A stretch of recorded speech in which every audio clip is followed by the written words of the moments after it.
In the quiet skies above Germany, on a warm summer night in July 2002, two aircraft soared peacefully through the clouds, one carrying innocent children to a dream vacation, the other transporting cargo through the night.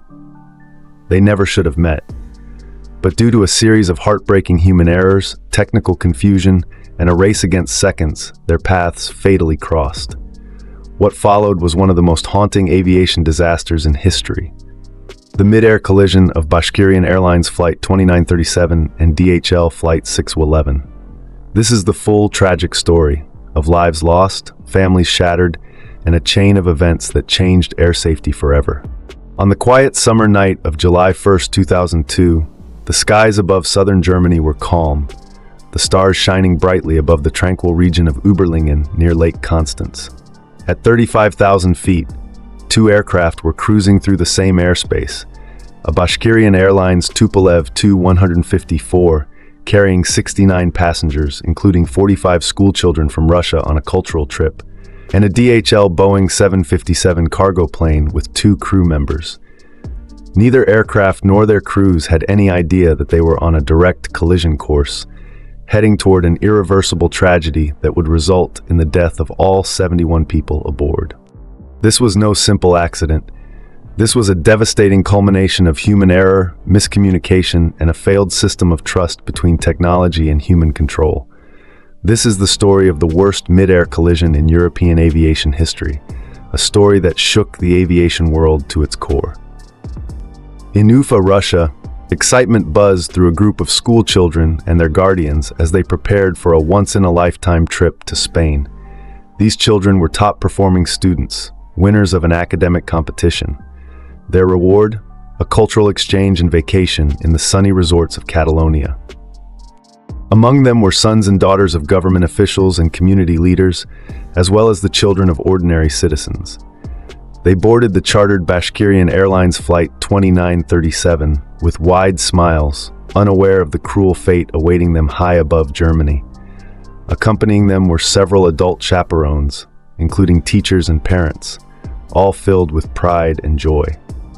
The Tupolev Tu-154 aircraft, with its tricolor tail and aging but sturdy frame, took off from Moscow and soared westward under the control of experienced pilots, headed toward Barcelona. At the same time, a DHL Boeing 757 cargo plane was operating a routine night freight run from Bahrain to Brussels with a stop in Bergamo, Italy. Piloted by Captain Paul Phillips, an American, and First Officer Brant Campione, a Canadian, the flight was standard and uneventful. The 757 was one of the most reliable aircraft in the skies. On this leg of the journey, they were cruising at 36,000 feet and eventually descended to 35,000 feet under the direction of the Swiss air traffic control. Both crews were well trained, both planes were in good condition, but what neither crew could know was that they were being led into the same airspace at the same altitude, and only one person, a lone air traffic controller, was watching. Skyguide was the Swiss air traffic control agency responsible for managing traffic over southern Germany. On the night of July 1st, only one controller was on duty, Peter Nielsen. His colleague had gone for a scheduled break, and maintenance work was underway on some radar systems. Nielsen, stressed and overworked, was juggling multiple screens and frequencies. Unbeknownst to him, the two aircraft were converging at the same altitude, and dangerously close. As they closed the gap, the cockpit of the DHL flight received a warning from their TCAS, Traffic Collision Avoidance System, instructing them to descend. Almost simultaneously, the Bashkirian pilots received an opposite instruction from their TCAS, to climb. But then came a voice from the ground.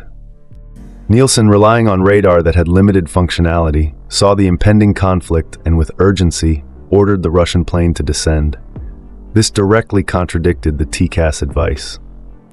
Confused and under pressure, the Russian crew obeyed Nielsen, descending directly into the path of the DHL aircraft.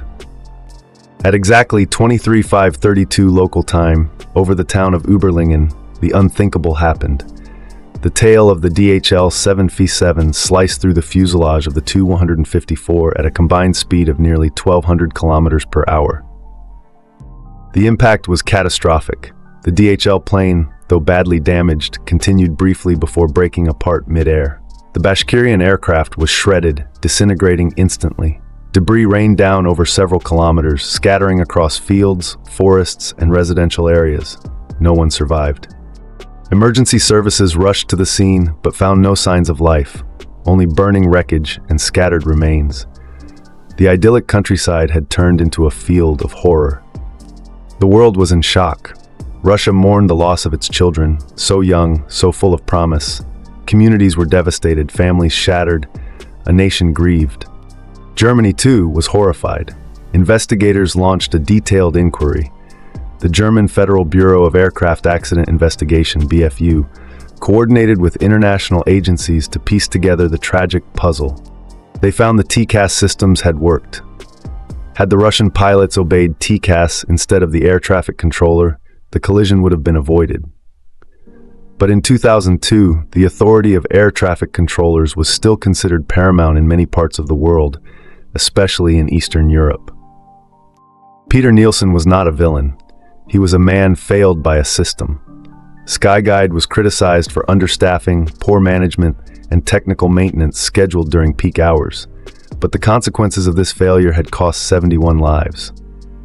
The families of the victims demanded accountability. Russian officials decried Skyguide. Legal proceedings followed. Skyguide accepted partial responsibility. Compensation was paid, apologies made. But for some, it was not enough. In 2004, a Russian man named Vitaly Kaloyev, who had lost his wife and 2 children in the crash, traveled to Switzerland. He confronted Peter Nielsen at his home and, in an act of despair and rage, stabbed him to death. Kaloyev was arrested, imprisoned, and later returned to Russia as a national hero by some, though others saw the tragic irony of another life lost to the same event.